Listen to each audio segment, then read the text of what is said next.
अस्सलाम वालेकुम स्टूडेंट्स।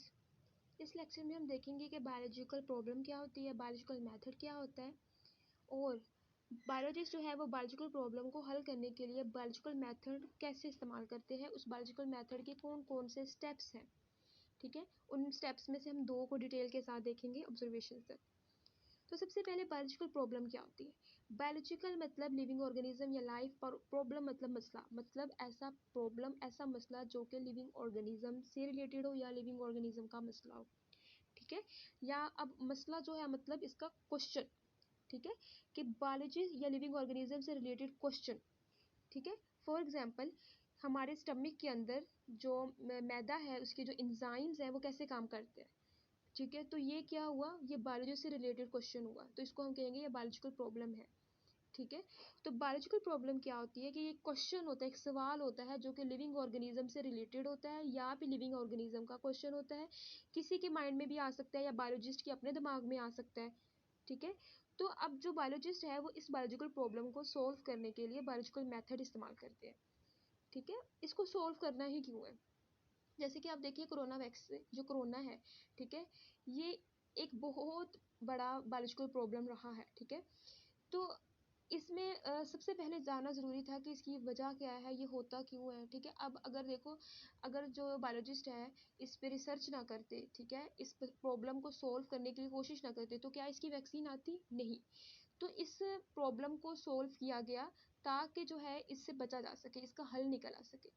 ठीक है, तो इसका कभी भी पॉसिबल था ही नहीं जब तक, अब साइंटिस्ट ने सबने जो सारे स्टेप्स है बायोलॉजिकल मेथड के, बायोलॉजिकल मेथड क्या है, बायोलॉजिकल मेथड वो मेथड है जो कि हम बायोलॉजिकल प्रॉब्लम को हल करने के लिए लगाते हैं। जैसे मैथ की किसी क्वेश्चन को हल करने के लिए हम कोई फार्मूला लगाते हैं ताकि वो क्वेश्चन हल हो जाए, इसी तरह बायोलॉजिकल प्रॉब्लम को हल करने के लिए हम बायोलॉजिकल मेथड लगाते हैं।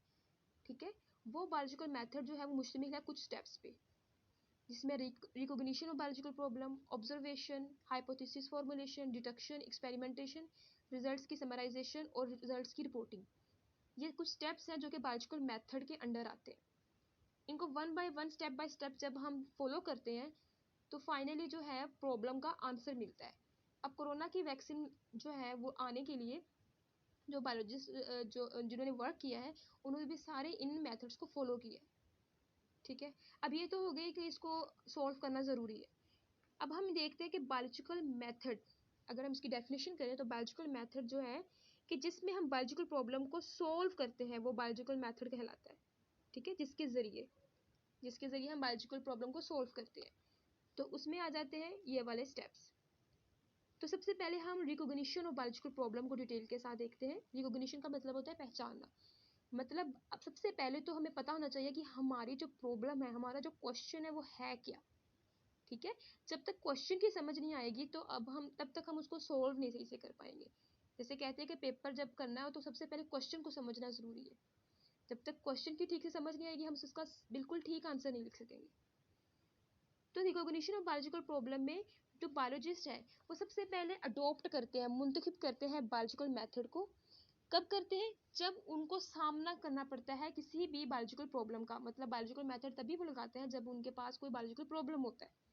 तो बायोलॉजिकल प्रॉब्लम जो है क्वेश्चन है, लिविंग ऑर्गेनिज्म से रिलेटेड है। ठीक है, आस्क बाय समवन या किसी भी या बायोलॉजिस्ट के माइंड में खुद आ जाता है। अच्छा, अब इसके बाद हम देखते हैं ऑब्जर्वेशंस क्या होती है। ऑब्जर्वेशन का मतलब होता है मुशाहदा करना। ठीक है, मुशाहदा जो है कि अब ये जो मुशाहदा है ना, ये बायोलॉजिकल प्रॉब्लम को सोल्व करने के लिए बायोलॉजिकल मेथड का पहला स्टेप है ऑब्जर्वेशन। ठीक है, पहला स्टेप बायोलॉजिकल प्रॉब्लम को सोल्व करने का ये है। वैसे तो रिकॉग्निशन ऑफ बायोलॉजिकल प्रॉब्लम का पहला स्टेप लिखा हुआ है बुक में, लेकिन इसको सोल्व करने के लिए जब हम क्वेश्चन को सोल्व करते हैं तो पहला स्टेप क्या है, ऑब्जर्वेशन है। ठीक है, तो ऑब्जर्वेशन में क्या करते हैं, जो बायोलॉजिस्ट होते हैं वो अपने साबका ऑब्जर्वेशन जो होती है ना, उनके माइंड में जो उस चीज़ के बारे में ऑब्जर्वेशन होती है, ठीक है, उसको याद करते हैं, उसको देखते हैं कि उनके माइंड में उस चीज़ के बारे में पहले कौन कौन सी ऑब्जर्वेशंस हैं और उसको देखते हुए नई ऑब्जर्वेशंस बनाते हैं। ठीक है, जैसे कि किसी स्टूडेंट को कह दें कि उसने फ़लाँ टॉपिक पे स्पीच करनी है, तो वो क्या करेगा, वो जो है नेट से स्पीच देखेगा उसी टॉपिक पे कि उस टॉपिक पर किसने जो है वो स्पीच कैसे की है। ठीक है, उसका स्पीच करने का स्टाइल कैसा है, वो यूट्यूब पे देखेगा उस चीज़ को। उसके अलावा वो क्या करेगा, उसके माइंड में कुछ अपनी थॉट्स होंगी, उसके माइंड में कुछ अपनी पुरानी, उसे पता है कि स्पीच करने के लिए ऐसे बॉडी लैंग्वेज यूज़ करनी है, इस स्पीच के लिए मुझे ऐसा एक्सेंट चाहिए, इस स्पीच के लिए मुझे इस तरीके से बोलना है। तो उसकी कुछ अपनी मुशाहदात है माइंड में पहले से ही।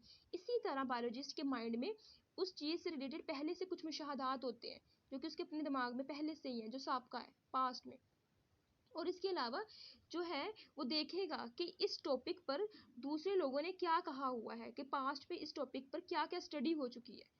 ठीक है, जैसे कि अब कोरोना वायरस है, उस पर हम देखना चाहते हैं कि जो मेडिसिनल प्लांट्स है, मतलब ऐसे पौधे जिनसे दवाई बनाई जा सकती है, उसका क्या असर होगा कोरोना पे। ठीक है, तो अब क्या करेगा वो साइंटिस्ट, वो पहले नेट से सर्च करेगा कि पहले जो जिस प्लांट का मैं देखने जा रहा हूँ इस पर लोगों ने क्या क्या काम किया हुआ है। ठीक है, मतलब वो देखेगा, मतलब उसके लिए वो क्या इस्तेमाल करेगा, अपनी नज़र इस्तेमाल करेगा। ठीक है, मोबाइल पे देखेगा। ठीक है, जैसे कि अब स्पीच पे उसने स्पीच देखी स्टूडेंट ने, उसने क्या इस्तेमाल किया, अपनी नज़र भी इस्तेमाल की, अपने कान जो है, अपना हेयरिंग प्रोसेस जो है, सुनने का प्रोसेस है, वो भी इस्तेमाल किया। तो इससे हमें पता चला कि ऑब्जर्वेशन जो है वो सेंसेस के साथ बनती है। जैसे कि हम अपना विजन अपने देखने का प्रोसेस इस्तेमाल करते हैं, सुनने का, स्मेल करने का, टेस्ट करने का या टच करने का। जैसे कि आप कोई प्रैक्टिकल कर रहे हो और प्रैक्टिकल में आप जो है, जो फॉर एग्जांपल प्रैक्टिकल में आप देखते हो कि जो कलर है, ठीक है, केमिकल का कलर है, वो आप देखते हो अपनी विजन के साथ। या फिर आप जो है खाना चखते हो और खाने का टेस्ट जो है वो आपको अच्छा नहीं लगता, तो आपने क्या किया, आपने उसकी ऑब्जर्वेशन की।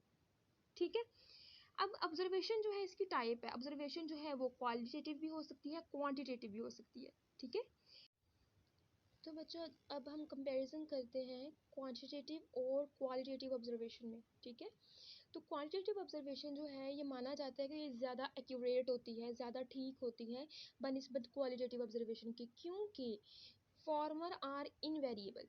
मतलब जो फॉर्मर इसमें कौन सा है, फॉर्मर मतलब सबका जो पहले है, तो पहले इसमें किसकी बात हो रही है, क्वांटिटेटिव की।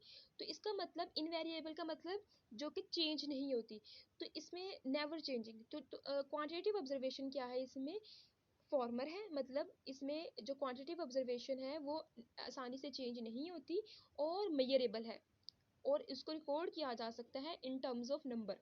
मतलब इसकी पैमाइश भी की जा सकती है और उसको नंबर की फॉर्म में रिकॉर्ड भी किया जा सकता है। ठीक है, तो काफ़ी स्टूडेंट जो हैं वो उसको ये समझ नहीं आ रही होती कि फॉर्मर जो है वहाँ पर, यहाँ पे ये मुराद है कि जो क्वांटिटेटिव ऑब्जर्वेशन जो है वो माना जाता है मोर एक्यूरेट देन क्वालिटेटिव। तो इसमें जो फॉर्मर है वो कौन सा है, वो क्वांटिटेटिव है। मतलब ये आप इस तरह भी लिख सकती हो कि quantitative observation are considered more accurate than qualitative because because quantitative observation are invariable. ठीक है, तो ये आसानी से चेंज नहीं होती। ठीक है, तो ये आसानी से चेंज क्यों नहीं होती।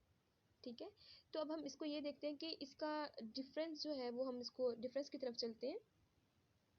क्वालिटेटिव ऑब्जर्वेशन जो है वो लेस एक्यूरेट होती है। ठीक है, लेस ये वेरिएबल होती है, सॉरी, और कैन नॉट बी मेजर्ड, उसको मापा नहीं जा सकता। क्वालिटी से मुराद जैसे क्वालिटेटिव, क्वालिटी जैसे हम किसी चीज़ की खासियत देखते हैं। ठीक है, जैसे कि आपको प्रैक्टिकल कर रहे हो, प्रैक्टिकल में आप जो है एक केमिकल है एक बीकर के अंदर, आप उसका कलर देख रहे हो। ठीक है, इसके अलावा जो है आप उसकी स्मेल जो है उसकी स्मेल कैसी है, बुरी है, अच्छी है। ठीक है, ये इसकी क्या है, वो उसकी क्वालिटी है। और वो ऑब्जर्वेशन जो आप वहाँ पे कर रहे हो उस वक्त, उसके कलर की, ठीक है, इसके अलावा उसकी स्मेल की, वो है क्वालिटेटिव ऑब्जर्वेशन। ठीक है, तो ये लेस एक्यूरेट होती है, कम एक्यूरेट होती है, वेरिएबल होती है, आसानी से चेंज भी हो सकती है और इसको मापा भी नहीं जा सकता। ज़ाहिर बात है, हम किस तरह माप सकते हैं, हम उसके कलर की कैसे पैमाइश कर सकते हैं। हाँ, लेकिन एक होती है क्वांटिटेटिव ऑब्जर्वेशन। क्वांटिटेटिव में हम मिकदार को देखते हैं, जैसे कि एक बीकर के अंदर हमने सोल्यूशन डाला हुआ है और सोल्यूशन का हम देखते हैं कि उस बीकर में जो वैल्यू लिखी होती है ऊपर, कि कहाँ तक कितने ml जो है यहाँ पर ये सोल्यूशन पड़ा हुआ है, तो हम उस ml जो है, कितने ml है, 5 ml है, हमने वो लिख ली, वो क्या है, वो वैल्यूज़ है, हमने उसकी पैमाइश कर ली है। तो वो वाली ऑब्जर्वेशन क्या होती है, वो होती है क्वांटिटेटिव ऑब्जर्वेशन। हमने उसकी क्या कर ली है, पैमाइश कर लिया, नंबर्स की फॉर्म में उसको मापा भी जा सकता है और ये आसानी से चेंज नहीं होता। कैसे, जैसे कि फॉर एग्जाम्पल आपके पास 5 सेब पड़े हुए हैं। ठीक है, वो 5 सेब जो है आप जो 5 दिनों के बाद देखते हो वो 5 तो रहेंगे ही। ठीक है, उसकी क्वांटिटी तो वही रहेगी। ठीक है, उसकी मिकदार तो वही रहेगी, लेकिन उसकी क्वालिटी में फ़र्क आ जाएगा, उसकी खासियत में। सेब क्या होंगे, वो ख़राब हो जाएंगे, ठीक है, तो उसकी क्वालिटी क्या होगी, उसकी क्वालिटी ख़राब होगी, लेकिन उसकी क्वांटिटी हुई। तो इससे हमें पता चला कि जो क्वांटिटेटिव होती है ना, वो चेंज नहीं होती, इनवेरिएबल होते हैं, जबकि क्वालिटेटिव जो है वो वेरिएबल होते हैं। वेरिएबल का मतलब चेंज हो सकते हैं, ठीक है। इसके अलावा एक और मिसाल दूँ कि बीकर जो है, उसके बीकर पड़ी हुई है लैब में, और बीकर के अंदर जो आप वो बीकर जो है उसके अंदर आपने 5 ml का सोल्यूशन डाला हुआ है, ठीक है। आप वो कुछ दिनों बाद देखोगे तो वो 5 ml का ही रहेगा, लेकिन क्या उसकी क्वालिटी वही रहेगी? नहीं, क्वालिटी में फ़र्क आ सकता है, ठीक है।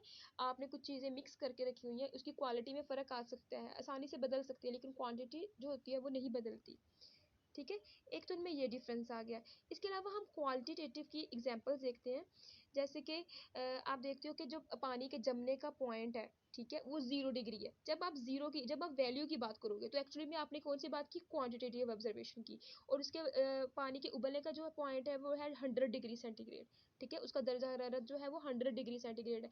तो इसमें वैल्यूज़ की बात हो रही है, मतलब हम पैमाइश कर सकते हैं कि 0 पे वो जमेगा और 100 पे वो उबलेगा। तो ये कौन सी ऑब्जर्वेशन है, क्वांटिटेटिव। लेकिन अगर हम इसी बात को इस तरह लिखें कि जो फ्रीजिंग पॉइंट है पानी का वो कोल्डर है, मतलब ठंडा है देन बॉइलिंग पॉइंट से, मतलब हमने यहाँ पे वैल्यू इस्तेमाल नहीं की, हमने यहाँ पे जैसे ये बता दिया है कि ये कोल्डर है, ठीक है, हमने इसको क्वालिटी के वे में बताया। तो ये कौन सी हुई, क्वालिटेटिव ऑब्जर्वेशन की मिसाल। इसके अलावा हम अगर बात करें कि 1 लीटर पानी जो है उसका वज़न जो है वो 1000 ग्राम है, मतलब हमने यहाँ पे कीमत की बात की, नंबर्स की बात की।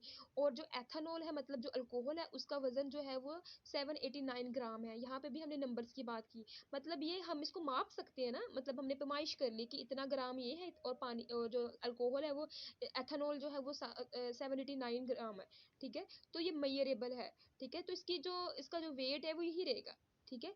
तो लेकिन अगर हम इसकी बात करें कि अ litre of water is heavier, ठीक है, मतलब पानी जो है, 1 लीटर पानी जो है वो हैवी है, इसी बात को, ये जो बात हमने की है, यही यहाँ पर ज़्यादा वजन किसका है, वाटर का 1000 ग्राम है, और एथेनॉल का कितना है, 789, ठीक है। 1 लीटर में इसका जो वजन है वो इतना ही रहेगा, वो चेंज नहीं होगा 1 लीटर में, ठीक है।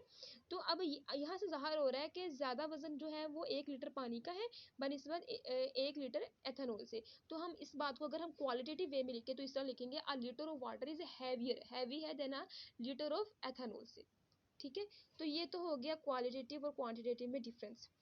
अच्छा बच्चों, इसके अलावा यहाँ पे एक साइड इन्फॉर्मेशन है कि जो डार्विन है, डार्विन जो एक साइंटिस्ट था, ठीक है, उसने उसने भी ऑब्जर्वेशन की थी। ऑब्जर्वेशन से रिलेटेड एक साइड इन्फॉर्मेशन है कि उसने नोट्स वो साथ ले गया था अपने सफ़र के दौरान, ड्यूरिंग हिज वॉयज, अपने सफ़र के दौरान वो नोट्स साथ लेकर गया था।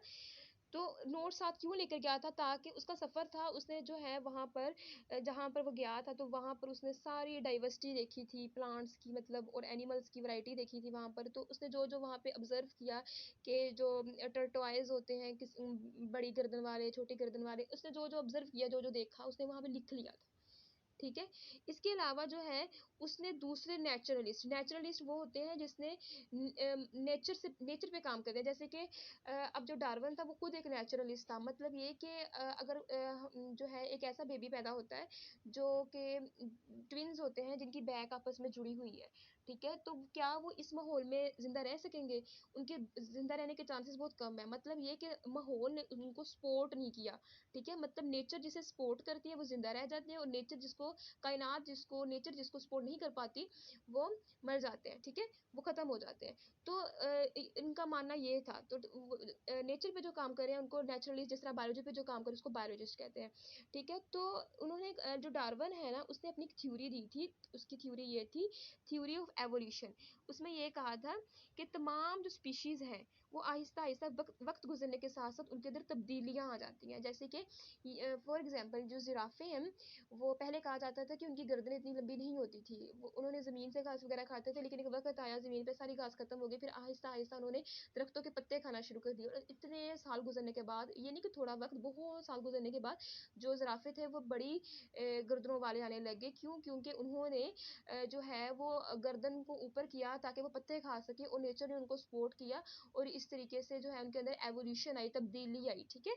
तो जो ये थ्योरी जो है वो डार्विन ने दी थी, डार्विन ने जो है अपनी इस थ्योरी को देने के लिए उसने जो है दूसरे नेचुरलिस्ट की ऑब्जर्वेशन भी देखी, दूसरे नेचुरलिस्ट इस पे क्या कहते हैं, जैसे कि वही बात जो मैंने अभी बताई कि जैसे आप स्पीच करने के लिए आप दूसरे स्पीच करने वालों को देखेंगे उन्होंने कैसे की, तो उसने दूसरे नेचुरलिस्ट का काम भी देखा।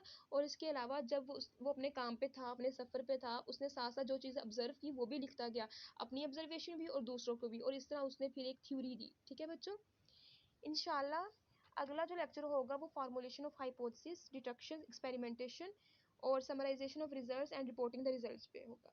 अल्लाह हाफिज़।